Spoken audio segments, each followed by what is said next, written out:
Welcome to In Her Voice.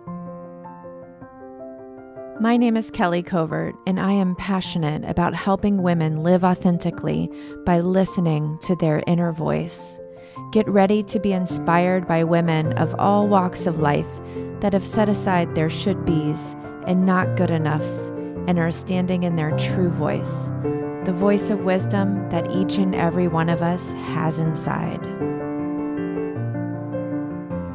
Hello there, and welcome to episode number 44 of In Her Voice. My name is Kelly Covert, and I am so glad that you decided to press play today, and I know that you will get something out of it just because of that. Everything happens for a reason, right, you guys? So I'm super excited to have my good friend Tara Newman on the podcast today, and we are talking about how to respect our cycles. And as women, we live by cycles, but also I think as people in general, we have cycles of rest and recovery. We have cycles of creation and destruction. And Tara and I really get into that. And she has a lot of really great practices to share with you about that process and how we can really accept and respect those cycles. Tara Newman is a high-performance leadership coach, CrossFit and coffee fanatic. Maybe that's why we're such good friends. And an expert in organizational psychology with a mission to help people find the more they've been looking for. She is obsessed with the systems of success and the science of human performance. She left her corporate career to build a thriving business, coaching high-achieving clients ranging from New York Times bestselling authors to TEDx speakers to tech executives and multi-million-dollar CEOs. She's been featured in the Huffington Post, YFS Magazine, and the Perpetual You. For almost 2 decades, she's been developing leaders and helping them to thrive in an ever-changing, noisy, and overwhelming business landscape. And this episode is perfect for you wherever you are in your life because we're all going through these cycles constantly. And I really know that you're going to be able to identify with the feelings of that and a lot of the stuff that comes up as we go through those. So grab your coffee, sit back and relax, and enjoy this interview with Tara Newman. I am so excited to welcome my longtime friend, Tara Newman, to In Her Voice today. Tara, thank you for being here. Hey, Kelly. Thanks for having me. Yes. And Tara and I have known each other, oh my gosh, how many years? Years and years. I love it. Since I think it was like 2012 that I found you when I was more into running and my husband was doing triathlon. And you had a blog where you were Try Mommy Kelly. Yeah, that was way back in my blogging days. I think it might have even been before 2012 because 2012 was when I did 2013 was when I did my full Ironman, and I definitely knew you for several years before that. So I'm so excited to extend our friendship past triathlon and running into what we're going to be talking about today, which is honoring our cycles.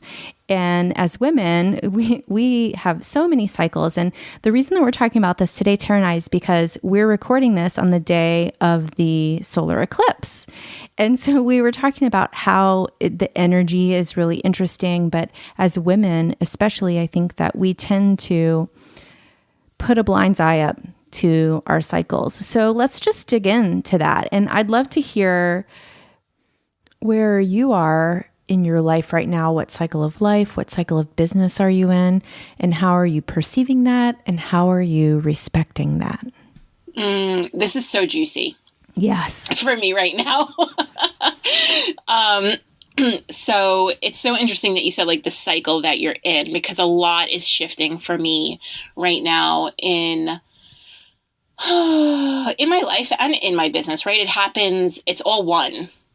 I don't think you shift in one space and not shift in the other. I think, it's that whole as within, so without. Mm-hmm. That our businesses and our lives are just a reflection of our internal world at the time. So for me right now, I'm in a space of creation. I'm in a space of destruction. And I'm in a place of integration. Okay. And it's kind of like moving through those three cycles, where I went into a deeply creative space in my business. I kind of looked at, what is going to be the next thing for me. How can I start doing things differently to get a different result? And it spurred a lot of creativity, but through that creativity, I started to realize that I needed to tear some things down first in order for me to fully step into my creation. So I love that so much. And that's what I want to dig into. So it's like the simultaneous creation and destruction. And I know, and I will speak for me on a personal level, destroying things that I have created in the past has been a very, very hard thing for me to do. And I think that there's so much tied into it. Like we have identity tied into that. We have pride tied into that. It's like our little baby of the things that we've created. And I'm really interested to know how you have gone through that. How did you give yourself permission to be destructive? Yeah, it's interesting because a couple months ago, probably 6 weeks, I'd say 6 to 8 weeks ago, I was going to start creating a group coaching program. And as I was starting to create this outline and the learning objectives for this group coaching program on leadership, I realized that this is not what needs to come now.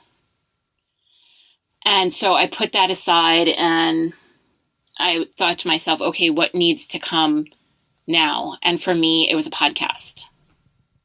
And so in thinking through the creation of this podcast, it was like opening Pandora's box.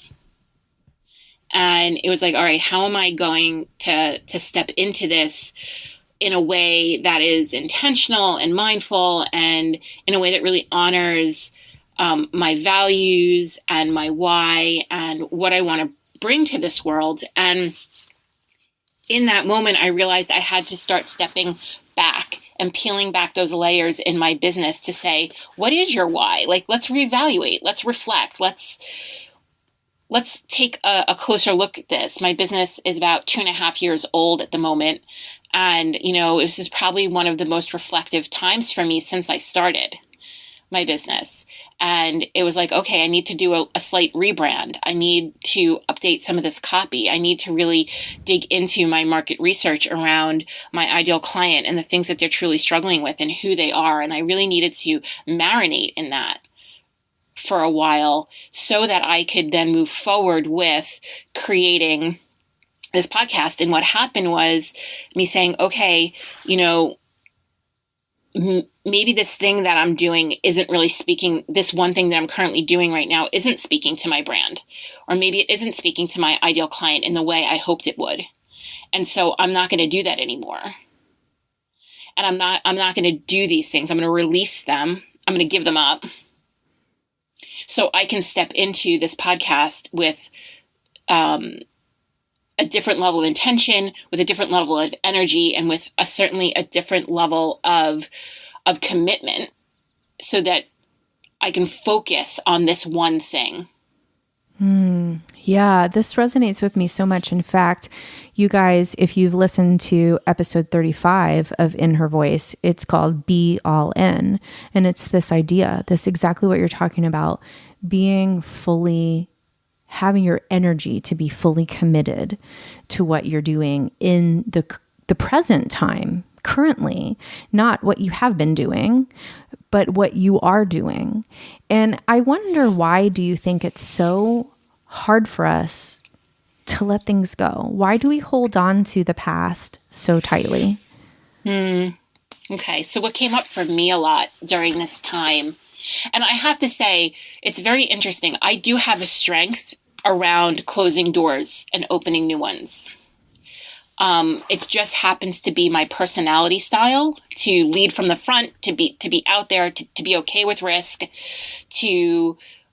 it's just my leadership style. And I know this about myself, and it is still difficult.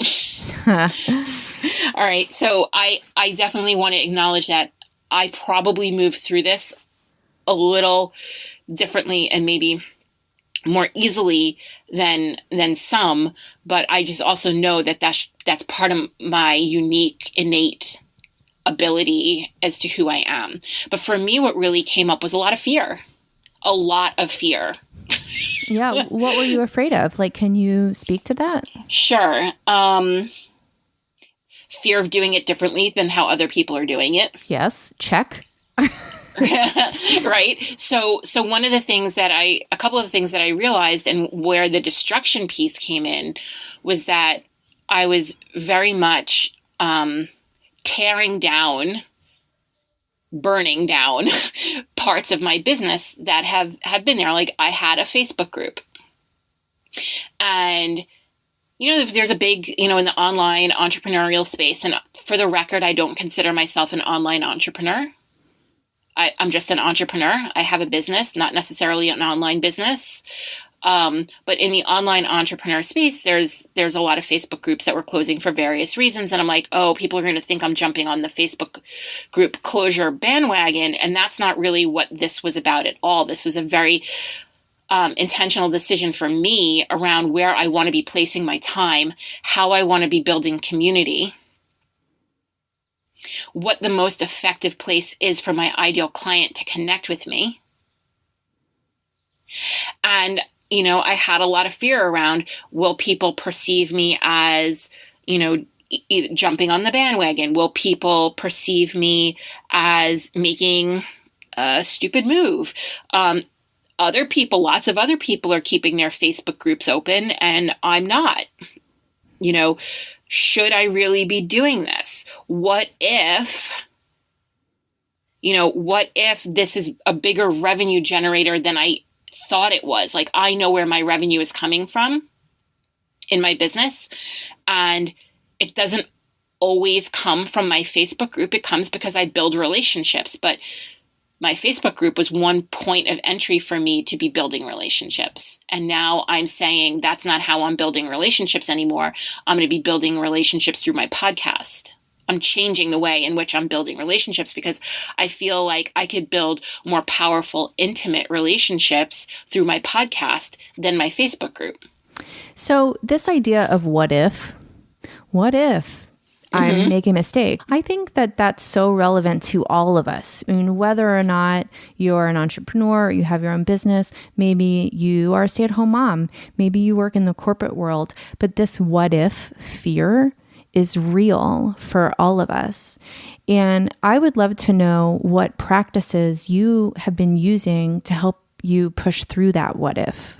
Sure, because there were a lot of what ifs. What if I start this podcast and it's a total failure? What if I start this podcast and it's a raging success? Right. Yeah. What if my email all of a sudden floods up with emails from people who are reaching out, who want to connect with me, who want something from me, and that starts to feel really overwhelming for me? What if I lose motivation for this and I commit to doing 12 episodes and then after 6 I'm like, meh. Right? Like, what? There was so many what ifs. So I sat one day and I wrote them all down. It seems so simple, Kelly, but once you write them down, one, you can very quickly knock off the ones that are just utterly ridiculous. Right. Right. Like, I had a lot of what ifs around tech stuff, because tech stuff isn't my zone of genius at all. And I was like, well, what if I can't master the tech? And what if, this happens with the tech? And I'm like, Tara, you have somebody on your team who handles this. Like, you don't even have to worry about it. It's handled already. So why are you fearing it? Right. Yeah. It was just like, there was no point in having the fear moment. And there were a number of things on that list like that. So as simple as it sounds, if you can brace yourself, because it's really uncomfortable to sit down with a sheet of paper or type it out. I think I typed mine out, type it out. And there was probably 20 things on that list. And then I went through and and then I responded to them individually. So I was like, I acknowledge your fear around the technology. I appreciate it. And you have someone on your team who handles this. It's okay. Right. You can release this. Right. And then I went through, and on some of the ones that felt more real to me, I kind of stayed with for a little bit if I needed to drill down into them. But the ones that I needed to drill down into were maybe like 2. Right. So if you don't mind, I'd love to talk about those 2, because my feeling is that the big ones, right? And by the big ones, we mean the things that are really throwing up the red flags for you. I imagine that those have nothing to do with podcasting, nothing to do with whatever it is, the thing that you're going to be doing, but everything to do with the stories that we tell ourselves about who we are. Mm-hmm. So what were your 2? All right. So, oh gosh, I have to remember, but one is always, it's not the fraud. It's like another piece of the fraud one, right? So I know I'm not a fraud. Logically and in my heart, and I don't have it's not the fraud piece. It's more like, what if I'm not expert enough? Yeah. And by the way, those of you who are listening, you can substitute expert for anything. What if I'm not smart enough? What if I'm not old enough? What if I'm not young enough? I think that that's very common. So what if you aren't expert enough? Yeah. Interesting. So how did you release that? Or maybe you're still releasing it, which is something that we are always doing. For me, it's about defining what is expert. I kind of get a little logical about it. Like first I'm like, okay, Tara, what does it mean to be an expert? What does it look like to be an expert? What does it feel like to be an expert? What do experts do? Right? Like kind of just exploring the word expert, because it can mean different things to different people. And what I need to know is what it means for me. Right. So what does it mean for you? For me, it is mostly around, and it's funny because part of what helped me let it go was when I defined it. So part of it is, an expert is, has mastered their subject. And I'm like, yep, check. Right. Like I've mastered the subject on leadership. I certainly have the credentials. This is why the fraud feelings don't come up, because I know I have the credentials. I've done 20 years of work in this area, all that logical stuff. But for me, it's also about, operating from a place of integrity. And once I put the integrity piece there, I was like, oh, Tara, duh. I don't even question my own integrity. Mm-hmm. I know, I trust. And so that was really a place, a part of it that allowed me to say, okay, you can release this because you fit that. Just you fit your own definition of it. Right. And I think too, when we are able to release, another way to look at that or to define that even is you retell the story. So you shift the perspective of what you believe to be true about who you are. And when you do that, that is empowering. Just like the limiting beliefs are disempowering. When we don't believe that we're enough, that keeps us from doing great things. And when we shift that perspective and we understand that, yes, we are enough. Yes, we are worthy. Yes, I'm expert enough, or whatever your enoughness need is, when you realize that it's there already, that is empowering, and that leads you to that next phase, which is the creation phase. So we were talking about the cycle of destruction, then which leads into the cycle of creation. So how did that shift for you once you were through with, letting go of what was not serving you, changing the things that weren't working for you in the way you wanted them to work? Then that creates the space for creation. Yeah, what came up for me too, it was once I was like, okay, well, yeah, so I fit my own definition of expert, but why do you need to be seen as an expert? Right? Like the inquiry got deeper. So for me, the release wasn't around the fear of not being seen as an expert. The release was around the needing to be seen as an expert. Gotcha. Yeah. And a lot of times when I release something it's really about repetitive writing for me. I do a lot of repetitive writing until I seal a belief or release a belief. That's really interesting. It reminds me of having to write sentences when I got in trouble in elementary school. Yes, and that's exactly what it feels like in a way. And I learned this a long time ago simply because I was just in a space where I didn't know what to do. I didn't know what else to do. So I just wrote it over and over and over again. I wrote a belief, or I wrote something that I wanted to let go of over and over and over again. And, even when I'm exploring a new construct that I don't understand, sometimes I'll just write the word over and over and over again. So I started to write, I released the need to be seen as an expert. I released the need to be seen as an expert. Yeah.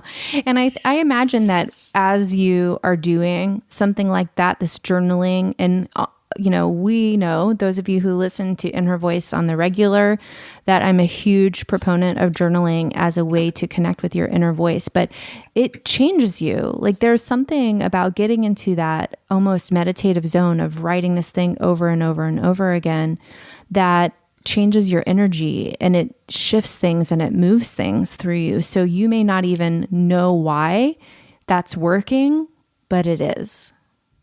Yeah, I'm a huge proponent of journaling as well. I think it's actually probably the number one success habit you can have.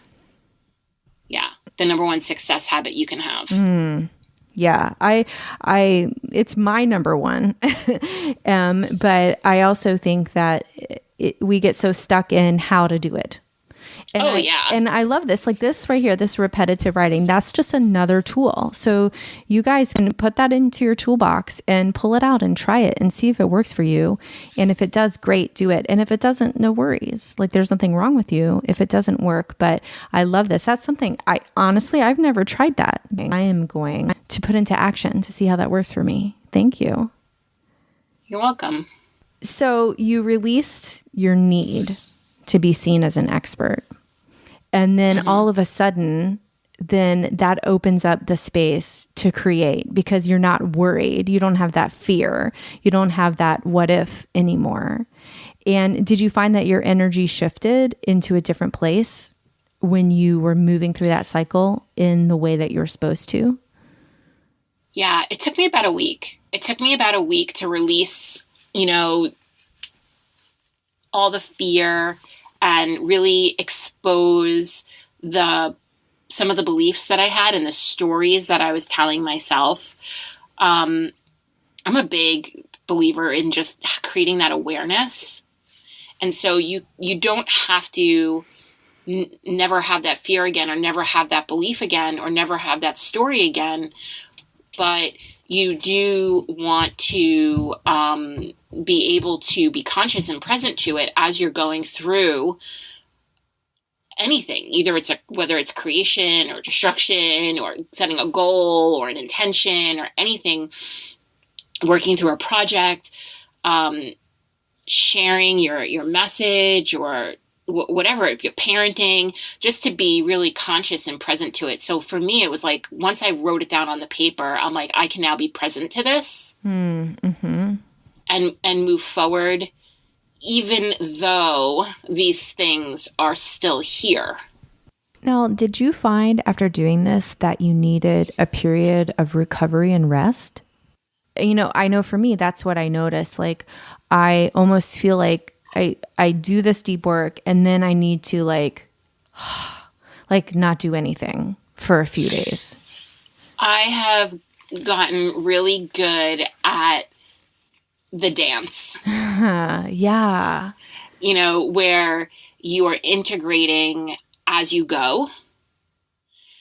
That it's that, you know, there's keys to high performance that you stress and then you rest. You stress and then you rest. And, you know, understanding what stress is and understanding that being present to your fear, being present to the beliefs and the stories that you have is stress. Mm-hmm. You know, it's not the physical stress of, say, lifting weights, but it is a mental and emotional stress that you're putting your body under. And stress, not in a bad way. Stress is needed for growth. Right. Yeah. Well, and I think let's talk about how in our world it's looked at as, unseemly is not the right word, but weak to rest. And I think women bear the weight of that even more because already we're seen as weaker. And so as women, I think that we, you know, have this inner drive to push, push, push. And when we don't respect the cycle of rest, when we don't respect that, like you said, that beautiful dance of stress and recovery and stress and recovery, what will happen to us? Well, you know, that's the very definition of burnout, isn't it? Right. Yeah. You know, and I have this, I work primarily with women and men who are very achievement driven, very ambitious. And there are differences in people who are high achievers versus people who are high performers. Ooh, can you tell me more about that? That's really interesting. Yeah, and I see it as a spectrum that, sure, we can have the spectrum of underachievement to high achievement or underachievement to overachievement. And I know I'm speaking your language here because you actually wrote a really fantastic post. Was it for Elephant Journal? Yeah, about my year of underachieving. Underachieving, yeah. Mm-hmm. So, you know, you can sure look at that spectrum, but I like to look at a different spectrum because the spectrum that I like to look at is the one that goes from high achiever to high performer. So you're already successful, you're already achievement driven, you're already ambitious, you already have successes under your belt, but they're not fulfilling you, or they're not intentional. They're indiscriminate. Like I have people who fit the high achievement bucket who will just be mindlessly checking off boxes on the list. And they're having these achievements, but they're not really leading to a point of fulfillment.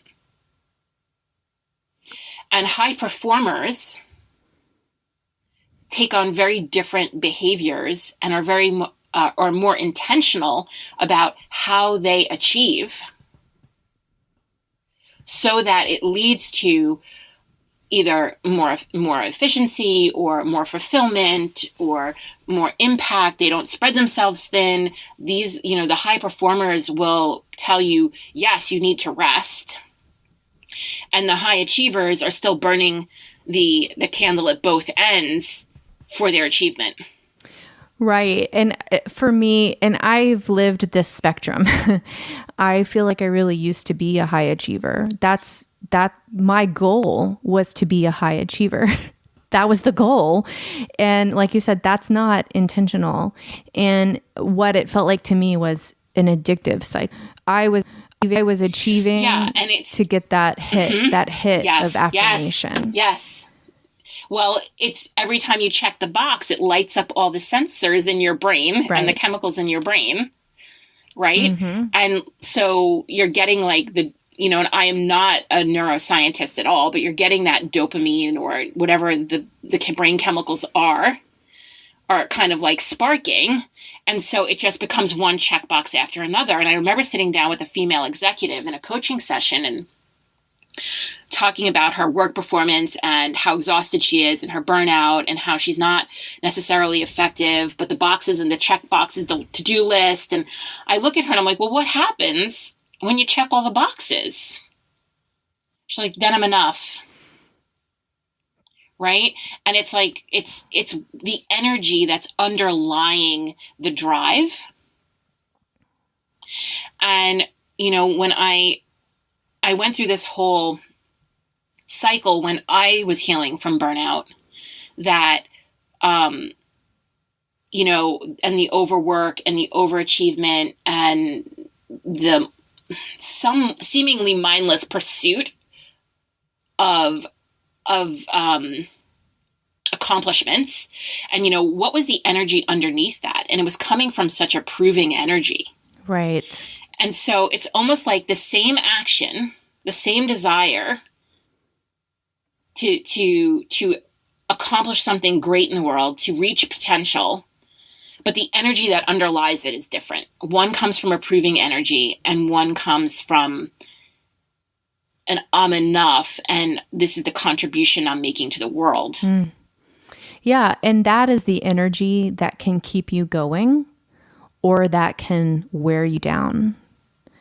And I think if you are intentional about what kind of energy you're in, that's when you are intentional about how you're creating your life. That's when you're intentional about what you choose to do and what you choose not to do.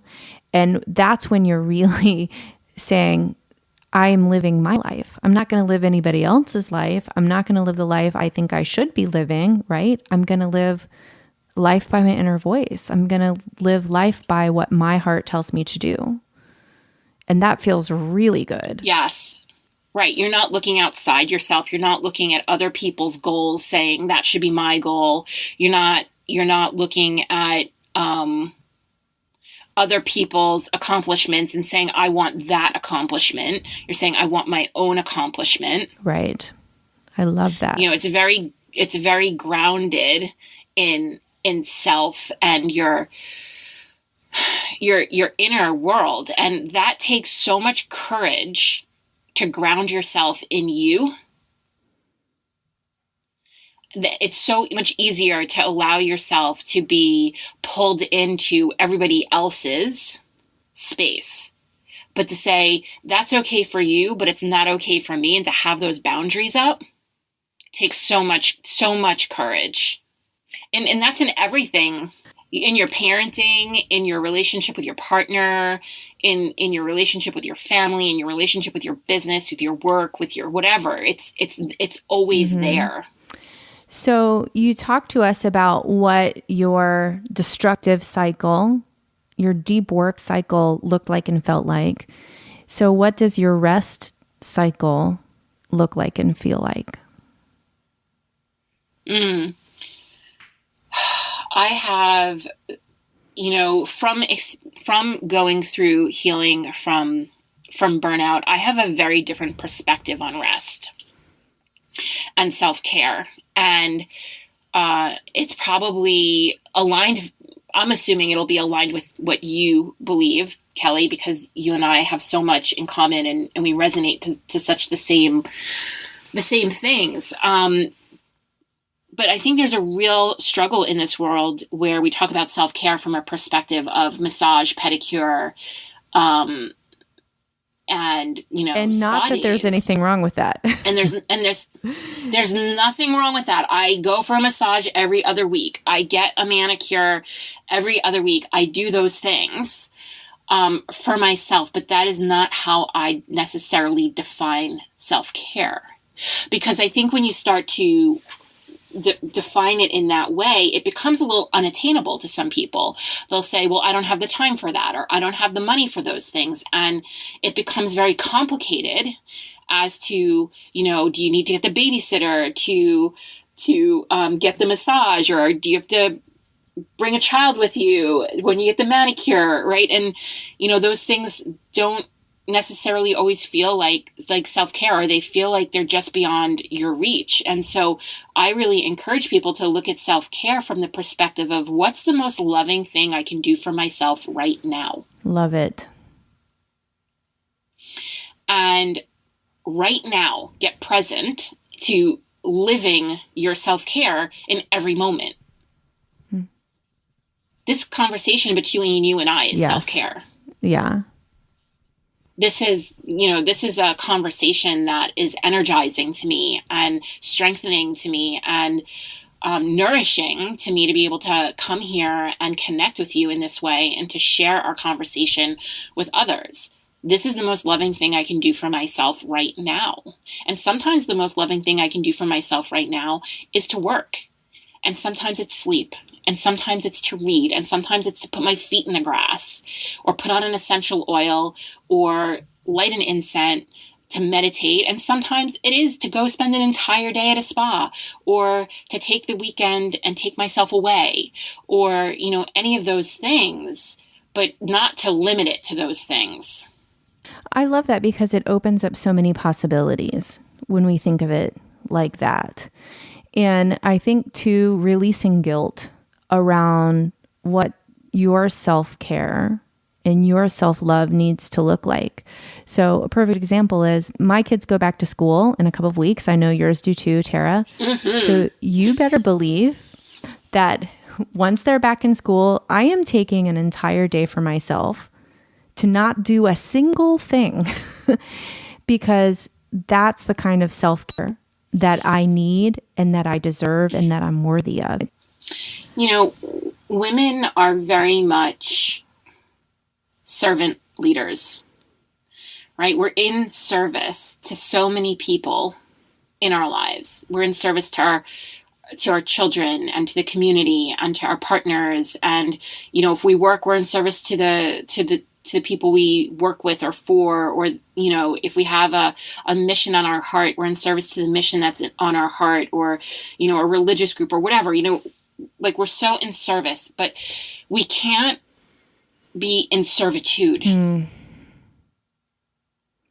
Yeah. There's a difference between leading from a place of service and being in servitude. Yeah, I've never heard it put like that, but you're exactly right. In fact, I will say to my children often, I am not your servant. I am your mother and I will take care of you, but I am not your servant. And it's good for our kids to hear that, because I think sometimes as mothers, we want to do everything for them and they're getting the wrong message.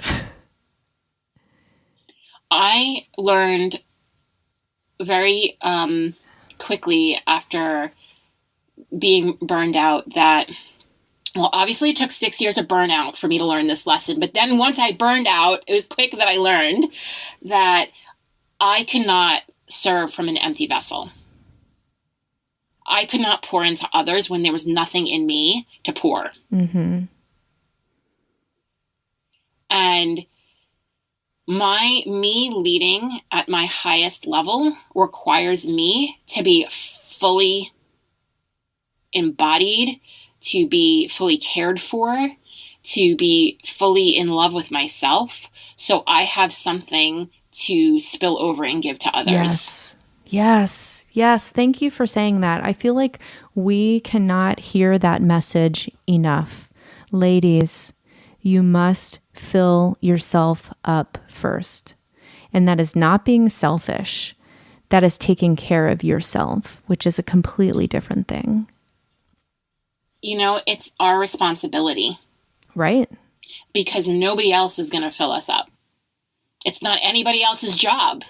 Right. And nobody else can fill us up. Nope. And I think that's an important distinction to make. We wait for our partners to fill us up, for our friends to fill us up, and we need to be taking that responsibility on ourselves. We must do that for ourselves. And when you do that, it cuts down so much on that resentment and that anger and those feelings like you feel uncared for or abandoned that women so typically have. It's about not being abandoned. It's about not self-abandoning, right? Like it's about loving yourself and being there for yourself and holding that space for yourself. Yeah. So we have talked a lot about this, the cycles that we move through in our lives as far as creation, destruction, rest, and stress. And we didn't even talk about the cycles of the moon and the cycles of our earth and how that energy affects us too.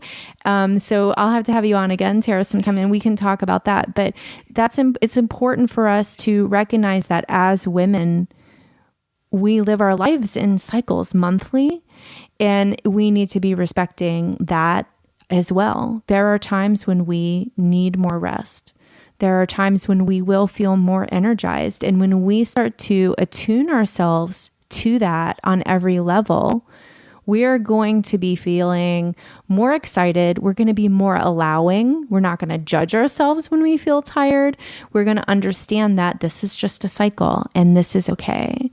So thank you for diving into this topic with us. I think it was so fun and perfect for today, the day of the solar eclipse, which is another kind of cycle. So why don't you let all of my listeners know about your new podcast that's coming up? I think that this episode will be released coinciding with that on September 26th, and let us know how we can listen to that and all of the goodies. That's super exciting. And thanks so much for having me on, Kelly. I can be found at theboldleadershiprevolution.com, and my podcast, which will be coming out toward the end of September, on or about September 26th, is called the Bold Leadership Revolution Podcast.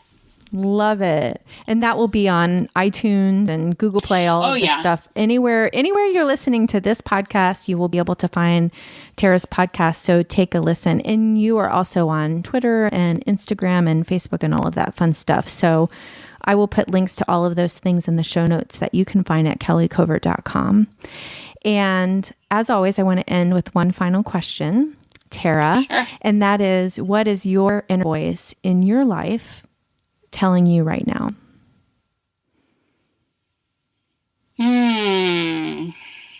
My inner voice is telling me new beginnings are here and to not be afraid. Yes.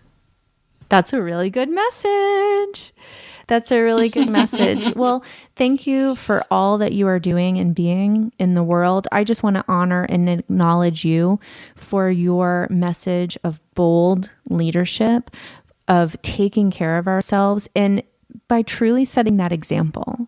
We need to see women setting the example. Those leaders saying, this is how you do it. You take time, you take rest. So thank you for that. Thank you, Kelly. I am so glad I got to talk with Tara about this interesting topic. And you know what I really loved? There were two practices that she mentioned that I really loved, and I want to encourage you guys to sit down and try both of them. One of them was the what if practice. So when we're really getting into that place of fear and all of the what ifs are coming up, and this happens often when we are in a creation cycle, she said just to sit down and write out everything, like write out all the what ifs and address them one by one. And when we do that, we really begin to realize what exactly it is we're afraid of. And then we know better of how to deal with that and how to overcome that. So I love that. And then the other one was an awesome journaling technique that is just repetitive writing as a way to release beliefs that we don't want anymore, or as a way to instill deeper a belief that we do want. And I actually, since this interview, I have tried this and I really like it. And there's something very meditative about it too, where you can just sort of like start to write and write and write. And I've also incorporated in this practice of repetitive writing, also using non-dominant hand. So we talked about that in my interview with Megan Hale, Wild and Holy, a couple of weeks ago. And it was just, it really struck me, but I was struggling with like, how am I writing? Like, how can I get in this? And so that's been sort of a way for me to use both of these techniques that I learned from these women. And it's been really fun, and I really, really like it. So I encourage you guys to take a stab at it and see how that feels. Because remember, when we talk with women about their practices and about what they're doing, this is all an opportunity for us to try on new practices, to try on new tools and see how they work for us. And we can take the things that work and we can leave the things that don't. There's no judgment here. So it doesn't have to work. You don't have to love it. That's totally fine. But at least try it and see how that feels.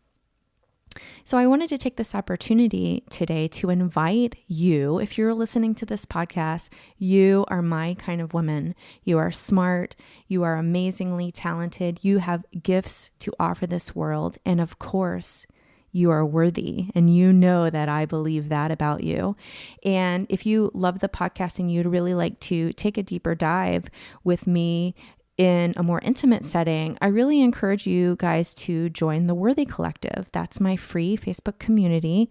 And we have almost 300 women in there. And we are having all kinds of conversations about what it means to be worthy, about how to tap into that, about how to recognize what's working in our life and what's not working in our life. And I'd love to have you join us there. And one of the cool things that I've been doing in the Worthy Collective that I'm going to try to keep going because I'm really loving it is having a Sunday Facebook Live called Sunday Reflections, where we just sit and we chat about what came up for the week and what we're learning. And because of my schedule as a musician, I can't have a firm time on Sunday for that every week. So it's going to be a little bit different every week. This week it was at 10. Last week it was at 7:30 p.m. and those are Eastern times. And so if you want to join me in deeper conversation about what we're talking about on the podcast, about this idea of worthy now and about living a life of our dreams and knowing that we're deserving of that, I would love for you to join me. All you got to do is click on over to kellycovert.com/worthy, and that will take you right there, and you can just request to join and I'll add you in. So that's kellycovert.com/worthy, or in most podcast apps in the show notes information, there will be a link right there. So come on over and join me. As always, I want to remind you that you are freaking amazing. No, seriously, you really are. You have so much to offer. You are bringing so much to this world just by being you. Thank you for that. Remember always, you are worthy.